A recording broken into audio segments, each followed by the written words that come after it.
e agora é a hora do nosso quadro Seus Direitos. Então, roda a vinheta.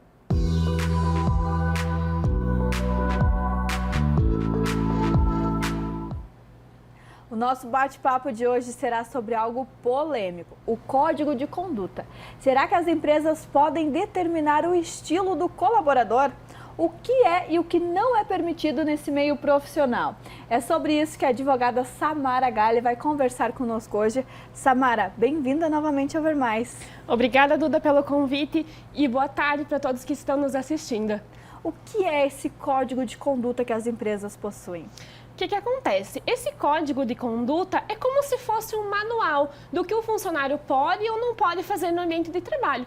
Lá vai determinar questões de roupas, vestimentas, questões até de tatuagens, piercings e algo que entramos no aspecto mais polêmico. E nessa questão de roupa, a gente sabe que muitas empresas não deixam trabalhar de chinelo, sapato aberto, às vezes até por questão de segurança mesmo do local de trabalho, mas o que já é um exagero extremo assim da empresa, não pode usar isso. Exatamente, o que o colaborador tem que observar? É por questão de segurança, higiene? Então, não é nada discriminatório, né? Então, sempre observar isso, porque se for algo, por exemplo, no ambiente informal, né, onde você pode estar com uma roupa mais propícia ao ambiente, se o colaborador exigir algo diferente, gera algo discriminatório. Mas, se não, tem que ser um pouco mais flexível entre empresa e colaborador. Mas, por exemplo, Duda, no mercado, né, no hospital, tem que ter uma vestimenta adequada. Por quê? Para garantir uma segurança do paciente e do cliente. Então, tem que ser ponderado, né? Sim, na área de saúde a gente sabe até que esmalte nas mãos não pode, os brincos, tudo tem um certo cuidado, mas por questão da área mesmo. No geral, assim, como no comércio, em lojas, o colaborador ele precisa respeitar isso quando o patrão, no caso, ele pede para o colaborador usar uma roupa determinada, ele precisa dar essa roupa para ele? No caso de uniformes, principalmente. Exatamente. O que acontece? Quando a empresa, ela pode até exigir um uniforme, tá? Isso tem previsão legal. Só que se ele te exigir um uniforme, ele tem que te proporcionar o uniforme ou custear o uniforme para que você compre, né? Então, o uniforme, ele é mais padrão que é possível. Mas, por exemplo, o patrão, ele não pode te exigir que você retire seu piercing.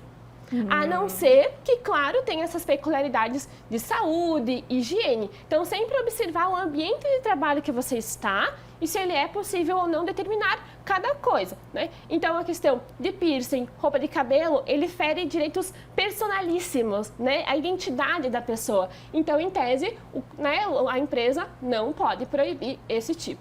Samara, a gente viu um caso de um moço que trabalhava no comércio e ele fez trança aqui no couro cabeludo e ele não pôde trabalhar por conta disso. Ele ganhou folga 2 dias e depois ele acabou entrando com uma ação contra a empresa. Isso é possível nesses casos que tu acaba sendo afetado, humilhado mesmo? Isso gera um processo de dano moral. Por quê?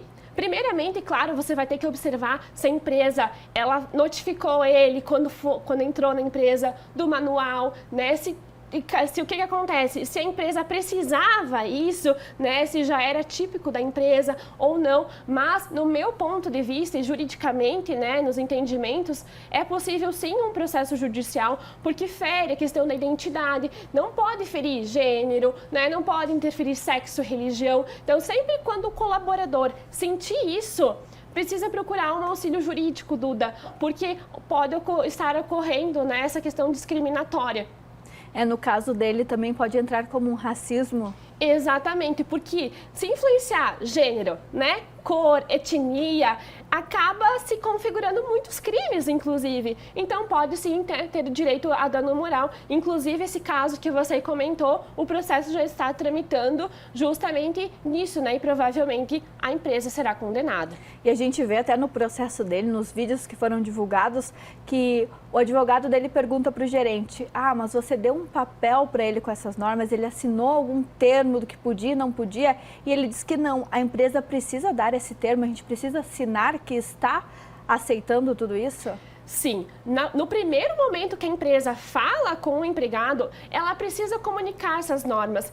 E uma certa forma de proteger tanto a empresa como o colaborador é incluir essa norma no contrato de trabalho, fazer um termo específico colocando que o colaborador entendeu as suas normas, né? Fazer um manual do colaborador. Então, há diversas formas para garantir, de forma física, né, que não fique só no boca a boca, que ambas as partes sabiam. E além disso, vale a pena as empresas fazerem reuniões de radar, né? Relembrando, né, o que pode, o que não pode, tirando feedbacks, para que não fique realmente nenhuma dúvida, né? E entenda qual que é o objetivo de cada proibição e cada norma na empresa. E em caso do colaborador não seguir essas normas, o que deve ser feito primeiro? Ali ele foi dispensado, deveria primeiro ele ser chamado a atenção? Isso, o que acontece? Para gerar um final, uma justa causa, tem um passo a passo onde a empresa deve seguir. Então, primeiro tem que ter uma advertência verbal, depois uma advertência física, aí começa as suspensões, para depois gerar uma justa causa. Então, tem que ter esses procedimentos e eles todos de forma assinada para que ocorra, né, no final, talvez uma justa causa, mas que siga os procedimentos legais. E no caso do colaborador, se ele se sentir afetado, como ele pode proceder? Então, o que acontece? Ele precisa primeiro relembrar se assinou algo ou não e ver se isso afeta ele ou se é para todos os colaboradores isso. Então, identificar os problemáticos do ambiente de trabalho dele, né? E se ele se sentir afetado em relação à sua religião, ao seu gênero, né, à sua etnia, ou até mesmo uma diferença de tratamento que é muito comum no ambiente de trabalho, precisa procurar um advogado para ter orientação jurídica, juntar as provas necessárias, né? Muitas vezes a prova é só testemunhal para entrar com um processo contra a empresa. E Samara, o melhor mesmo é entrar num acordo, né? A empresa conversar com o colaborador também entender o porquê a empresa tem essa regra para não acabar aí os dois sendo afetados. Exatamente, Duda. Eu sempre falo que o combinado não sai caro, né? Então, conversa, explica do porquê cada norma, do porquê acaba que muitas vezes protege o próprio colaborador, né? A questão de saias no ambiente de trabalho, às vezes é para não cair, não se machucar. Então, sempre tem que ter um porquê.